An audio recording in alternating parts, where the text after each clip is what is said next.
Ya, baik sahabat keluarga muslim, kita kembali dalam program Bincang Sehat dan kita akan melanjutkan perbincangan dengan Dr.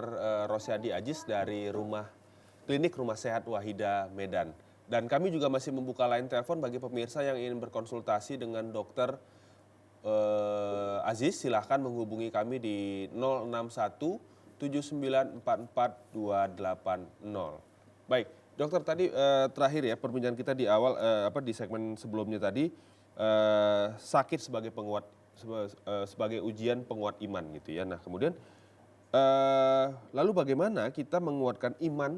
Nah, itu ketika kita sedang sakit gitu. Kadang kan tadi dokter bilang ketika kita sakit sepertinya ini hukuman didera cobaan dan semua segala macam. Nah, bagaimana kita ketika sakit ini malah menguatkan iman kita gitu? Ini yang perlu dilakukan pertama kali, mengubah mindset atau cara pandang kita. Ketika kita memandang sakit kita ini sebagai suatu derita, sebagai suatu siksaan, sebagai suatu hal yang sangat tidak menyenangkan, tanpa ada kelanjutannya, ini akan membatasi kita hanya sampai di situ. Tidak akan ada upaya perbaikan. Paling-paling hanya upaya untuk menjumpai dokter, lalu berobat, selesai. Tidak ada kelanjutannya.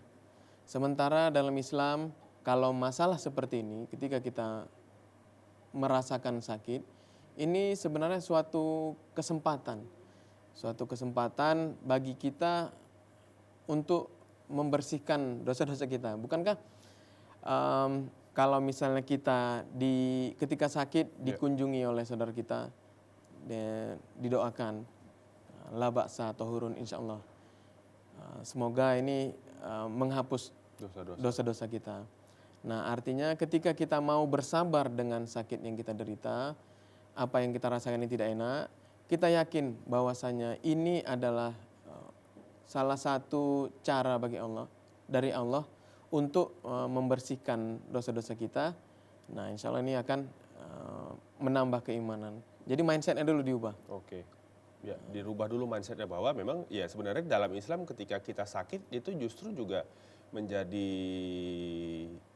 salah satu yang menggugurkan dosa-dosa kita ya ketika kita sakit gitu ya. Asal dengan catatan yang tadi itu ya dok ya, kita sabar gitu ya. Sabar, kita ubah mindset kita dulu. Oke, baik, kita harus ubah mindset ketika sakit. Nah, kemudian di tengah berkembangnya konsep medis sekarang gitu, kemudian dalam Islam juga ada proses pengobatan tibun nabawi gitu ya, maksudnya pengobatan Nabi gitu yang Nabi lakukan dulu. Nah, itu seperti apa dokter? Yang dimaksud di sini adalah cara sehat ala Rasulullah.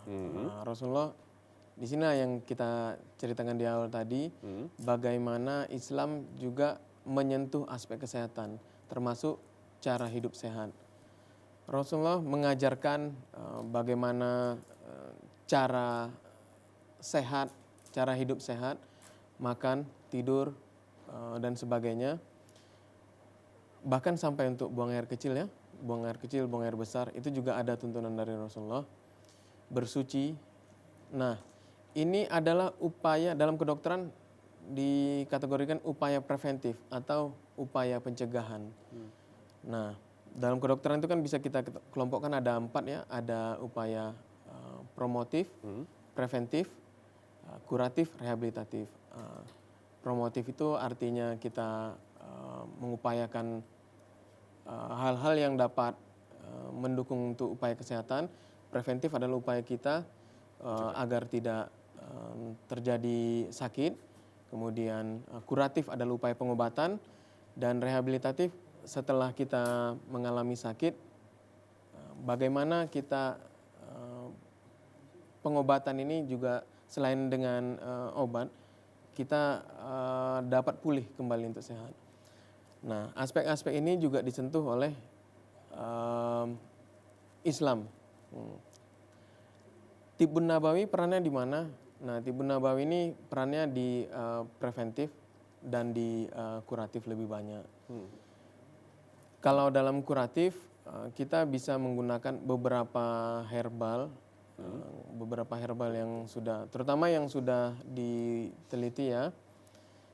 Ini sebagai salah satu upaya untuk mengembalikan atau memulihkan kondisi yang sakit tadi. Dan dalam Islam itu memang sudah ada diatur.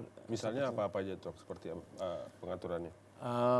Misalnya yang cukup banyak diteliti sampai sekarang itu misalnya madu. Nah, madu ini sudah ribuan tahun digunakan dan sudah puluhan tahun diteliti, memiliki efek sebagai obat. Jadi ada efek untuk menyembuhkan. Nah, ternyata sebelum diteliti secara ilmiah di dunia kedokteran, Rasulullah juga sudah menganjurkan kita untuk menggunakan madu, mengkonsumsi madu untuk menyembuhkan penyakit.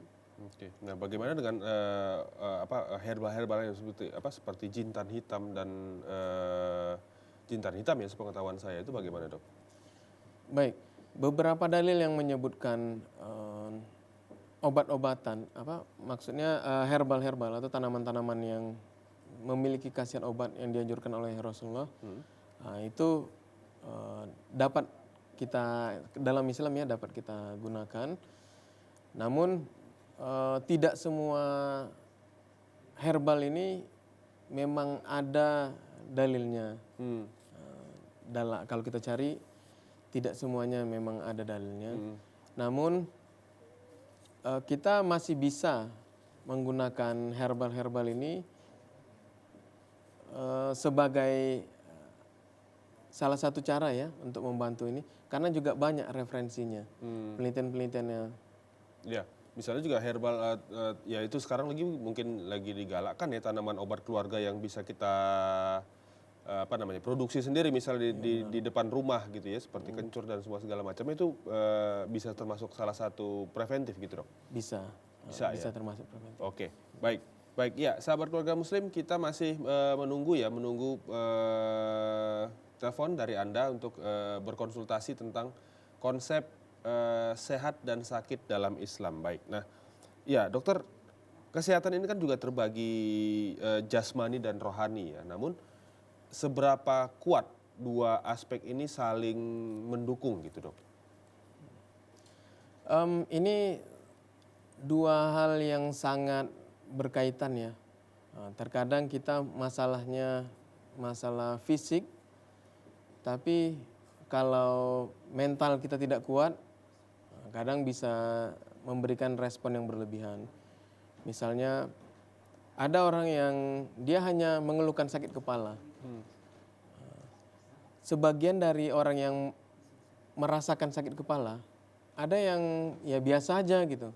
Tapi ada yang mungkin dia berlebihan sampai sampai nangis-nangis atau sampai melakukan upaya-upaya tertentu. Atau sebaliknya, misalnya masalah psikis. Masalah psikisnya ada yang ya hanya sebatas masalah psikisnya, tidak ada pengaruh ke fisiknya. Jadi kebetulan hanya sampai misalnya dia merasakan marah, ya sudah marah saat itu saja. Tapi kalau untuk orang-orang tertentu yang mungkin dia merasakan marah ini sampai berlebihan, ini bisa sampai serangan jantung misalnya. Jadi ini sangat berkaitan erat. Sangat berkaitan erat. Jadi tidak boleh harus berjalan beriringan gitu ya. Iya. Ya, baik dokter, kita tahan dulu. Sepertinya ada penelpon yang ingin bergabung bersama kita. Ya, halo, assalamualaikum. Ya, waalaikumsalam. Ya, dengan siapa dan di mana? Dengan Abdullah di Medan. Abdullah, Bapak Abdullah di Medan. Oke, baik. Ingin berkonsultasi tentang apa, Pak Abdullah? Sedikit saja, dokter, saya mau bertanya tentang pengobatan dalam Islam. Dalam Islam kan sudah banyak gitu, ataupun Rasulullah pada zaman dahulu itu melakukan salah satu metode pengobatan dengan cara hijamah atau bekam. Jadi apa tanggapan positifnya dalam ilmu kedokteran ataupun medis tentang bekam ini? Kemudian bagaimana cara kita untuk mensosialisasikannya kepada masyarakat tentang berbekam ini, karena kan bekam adalah salah satu dari metode pengobatan Nabi, di samping yang dokter katakan tadi mengenai madu. Itu saja, Dok. Oke, baik. Ada lagi Pak Abdullah, cukup? Cukup. Baik, terima kasih Pak Abdullah, terima kasih sudah bergabung bersama program Bincang Sehat, nanti akan dijawab langsung oleh Dr. Ajis. Ya, sama-sama. Assalamualaikum. Waalaikumsalam warahmatullahi wabarakatuh. Bagaimana dok? Nah, ya posisi pengobatan metode bekam ini dalam medis itu seperti apa dok? Baik, bekam atau dalam bahasa Inggris cupping ya. Ini sudah sangat banyak penelitian-penelitian di dunia kedokteran yang sudah merambah ke situ ya, ke wilayah itu. Dan sudah tidak diragukan lagi bahwasanya bekam atau hijamah ini merupakan salah satu metode. Saya tidak mengatakan ini sebagai metode komplementer, tapi ini adalah metode yang insya Allah juga menjanjikan. Kita tidak memisahkan antara pengobatan konvensional dengan tibun nabawi. Kalau di tempat kita ya, kita tidak promosi. Rumah sakit Wahidah. Itu kita mengkombinasikan ini,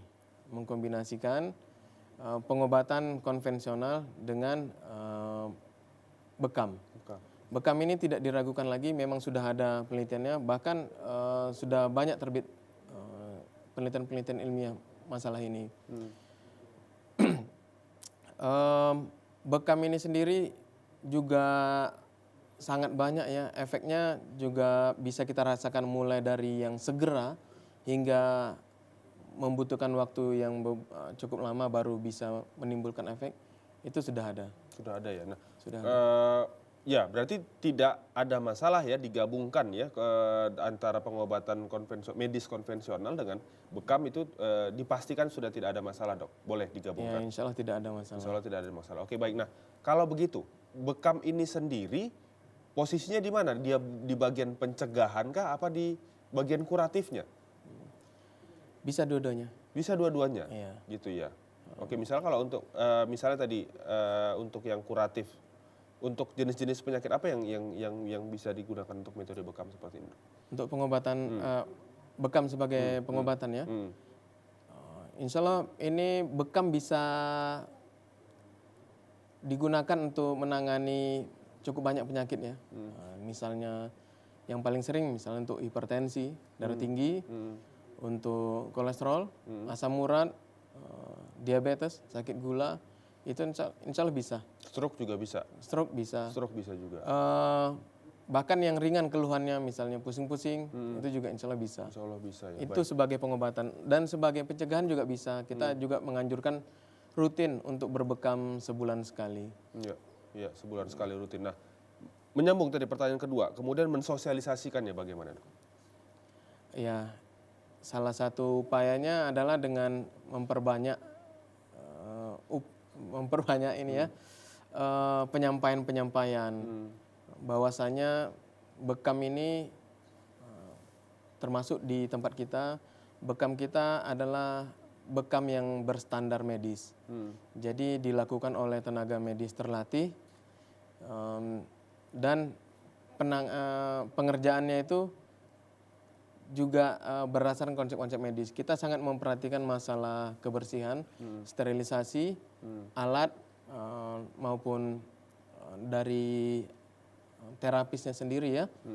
Lalu kita juga menggunakan metode-metode langkah-langkah dan kita menempatkan pada titik-titik yang sudah dipelajari sebelumnya, bekam berstandar medis. Ya baik, metode ini juga sebenarnya bukan metode yang sembarangan ya, juga nggak bisa dilakukan oleh orang-orang yang tidak berpengalaman dan tidak memiliki keahlian ya dok ya. Benar-benar. Ya baik dokter, kita tahan dulu perbincangan kita akan sambung kembali nanti, kita harus jeda sejenak.